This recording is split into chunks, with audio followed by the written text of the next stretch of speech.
That small canister sitting next to your stove right now, the one you switched to because your doctor told you to cut back on salt, may actually be putting your kidneys at risk.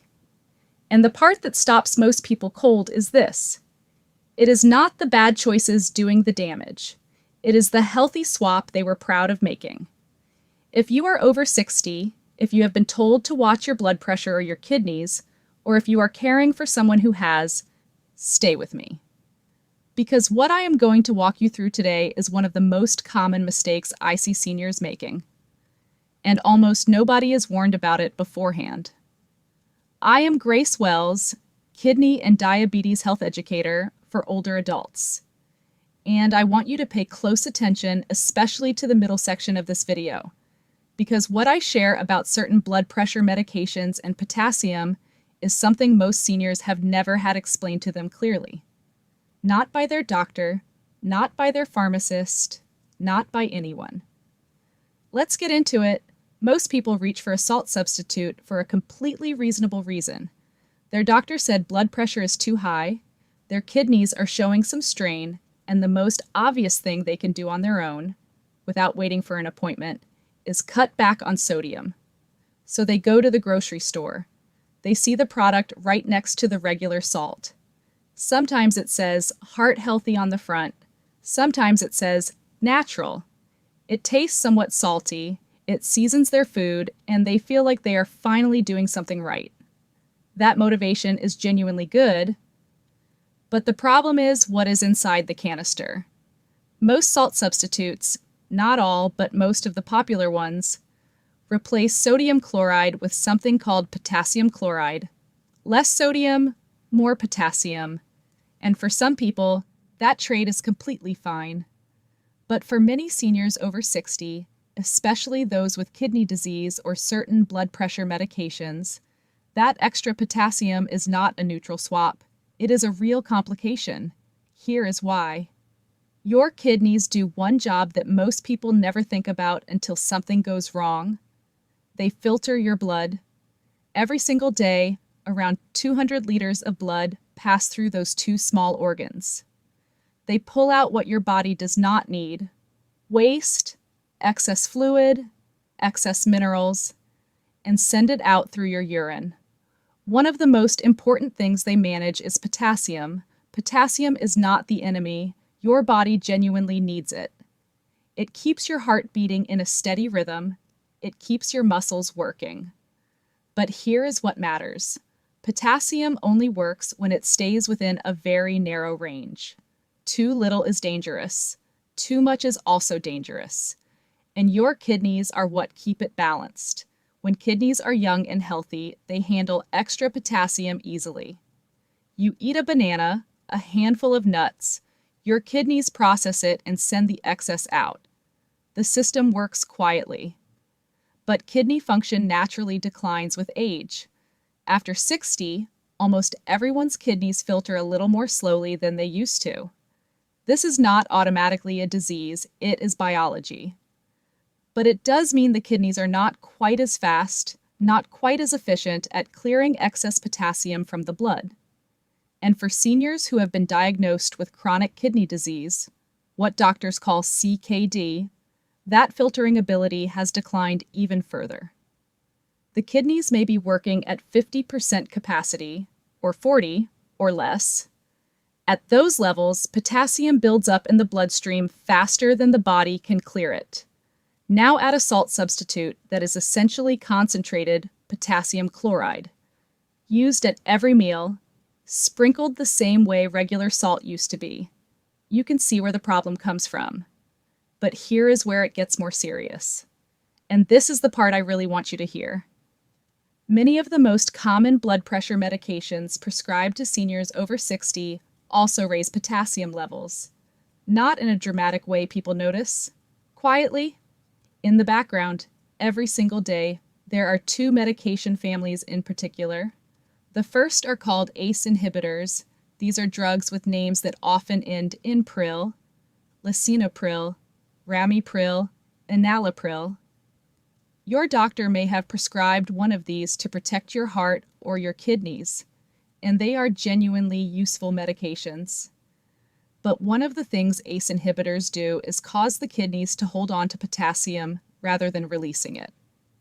The second family is called ARBs, angiotensin receptor blockers, names ending in sartan, losartan, valsartan, irbesartan.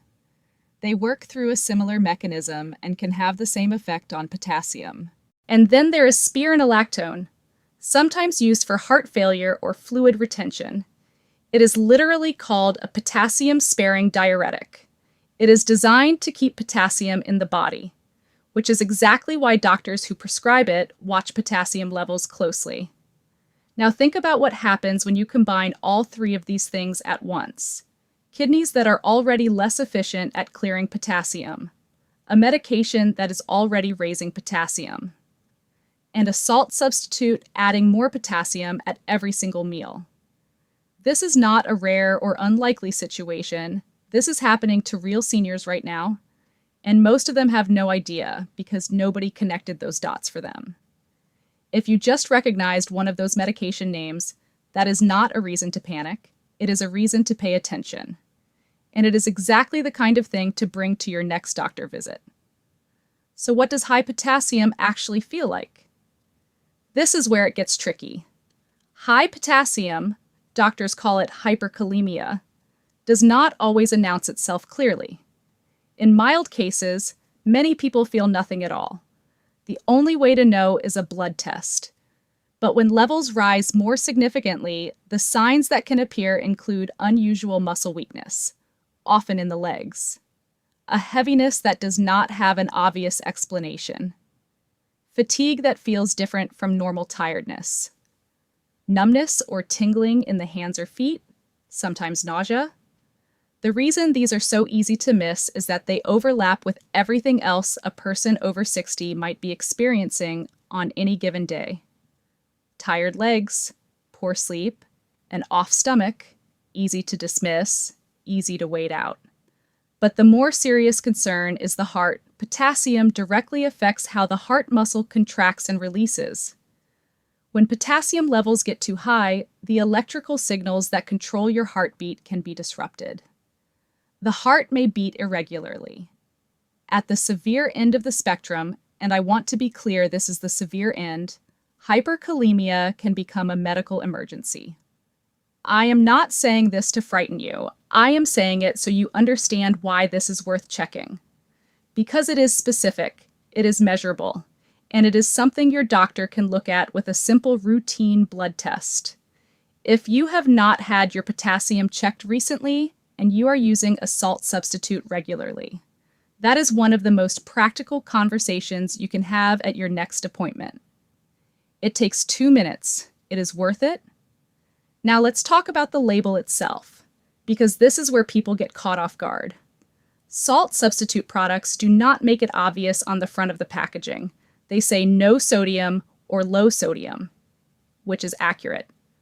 But what they are using instead of sodium is listed in the ingredient list on the back, often in smaller text, often listed simply as potassium chloride.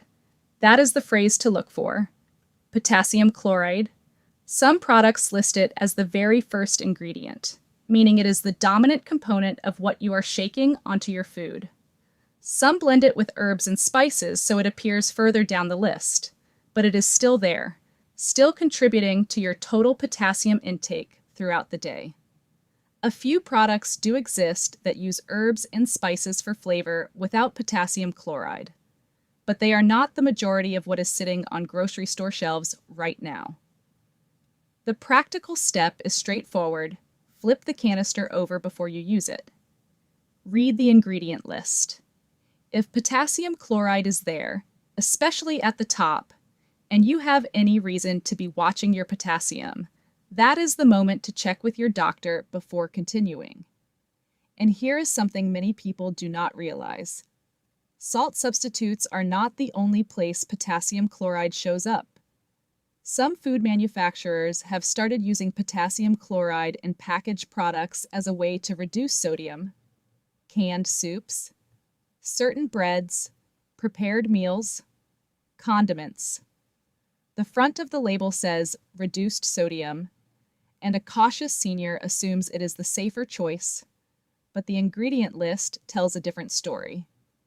If potassium chloride is listed in a packaged food, it is adding to your total daily potassium, sometimes significantly. For most people, this is not going to be a crisis.